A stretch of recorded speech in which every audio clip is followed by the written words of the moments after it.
यह कहानी उन 4 दोस्तों की है जिसके साथ कुछ ऐसी घटना घटी कि जिसे उनका पूरा जीवन ही बदल गया। आइए जानते हैं कि ऐसा क्या हुआ था। मुंबई शहर की रहने वाली प्रिया शर्मा अपने दोस्तों के साथ रवि, साहिल और विजय के साथ शिमला जाने का प्लान बनाया। वो सब शिमला जाने के लिए बस में बैठ गए। कुछ ही देर में प्रिया सो गई। अचानक प्रिया की नींद खुल गई तो उसने देखा कि बस में कोई नहीं था। बस का ड्राइवर भी नहीं था। बस अपने आप ही चल रही थी। उनके सारे दोस्तों भी बस में नहीं थे। यह सब देखकर डर के मारे प्रिया जोर जोर से चिल्लाने लगी। अचानक उसे लगा कि कोई उसके पीछे खड़ा है। जब उसने पीछे मुड़कर देखा तो वहां एक स्त्री बैठी हुई थी। उस स्त्री का चेहरा जला हुआ था। ऐसा लग रहा था कि किसने उसके चेहरे पर एसिड फेंका हो। ऐसा भयंकर चेहरा देखकर प्रिया ने चिल्लाना शुरू कर दिया, बचाओ बचाओ बचाओ।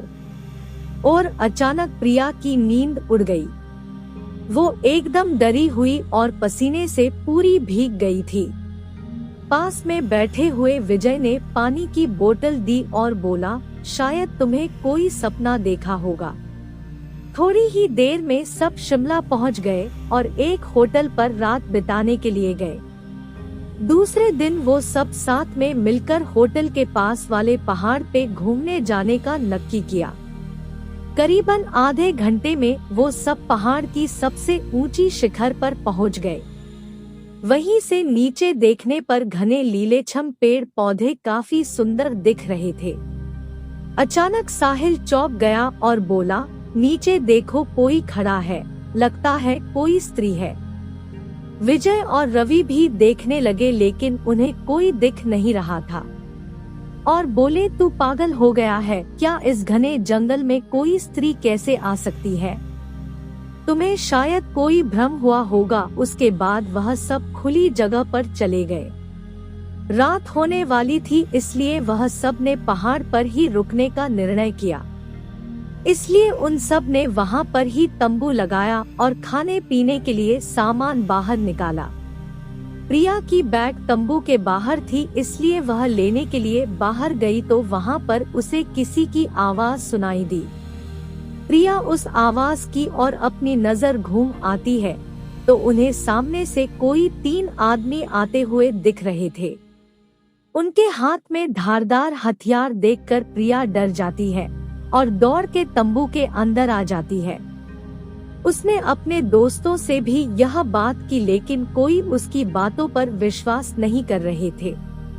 प्रिया चिल्लाकर बोली, आप सब पागल हो गए हो क्या? कोई भी मेरी बातों पर भरोसा नहीं कर रहा है। चलिए मेरे साथ बाहर, मैं आपको बताती हूँ। वो सभी बाहर आके शिखर की टोच से नीचे देखने लगते हैं। उतने में ही उन सभी को लगता है कि कोई 3 लोग उनकी ओर बढ़ रहे हैं। यह सब देखकर वो सभी डर जाते हैं और तुरंत ही अपना अपना सामान समेटने लगते हैं और बड़े से पत्थर के पीछे जाके छुप जाते हैं। थोड़ी ही देर में वो सब ऊपर आ जाते हैं। प्रिया देख रही है कि उनके हाथ, पैर और सिर आम आदमी जैसे बिल्कुल नहीं थे। वो सब एक जगह पे बैठ जाते हैं और कुछ तांत्रिक विद्या शुरू करते हैं। उनमें से एक आदमी अपनी हाथों की उंगली को काट देता है लेकिन अंधेरे की वजह से उन्हें कुछ भी ठीक से दिखाई नहीं देता है। अचानक उन चारों ने देखा कि एक औरत उन आदमियों के बीच में आके लेट जाती है। कोई नहीं जानता कि आखिर वो औरत वहां पे पहुंची कैसे।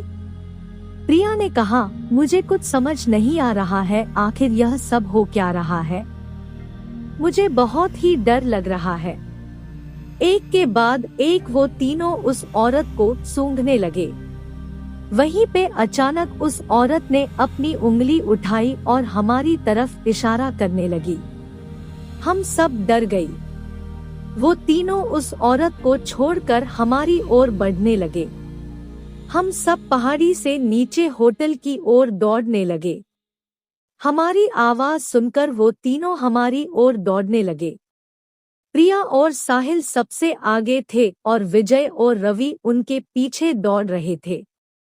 प्रिया और साहिल होटल तक पहुंच गए लेकिन रवि और विजय का कोई पता नहीं चल रहा था। हमने होटल वालों से उनके बारे में सभी बातें की तो उन लोगों ने कहा कि उस पहाड़ पे कोई नहीं जाता है, वो पहाड़ शार्पित है, जो भी वहां जाता है वो कभी वापस नहीं आता है। आपकी किस्मत अच्छी थी कि आप अभी जिंदा है। लेकिन हमारे दोस्त रवि और विजय कभी भी वापस लौट के नहीं आए। हमने उन्हें ढूंढने का बहुत ही कोशिश की, पुलिस कंप्लेन भी करवाई लेकिन कोई फर्क नहीं पड़ा।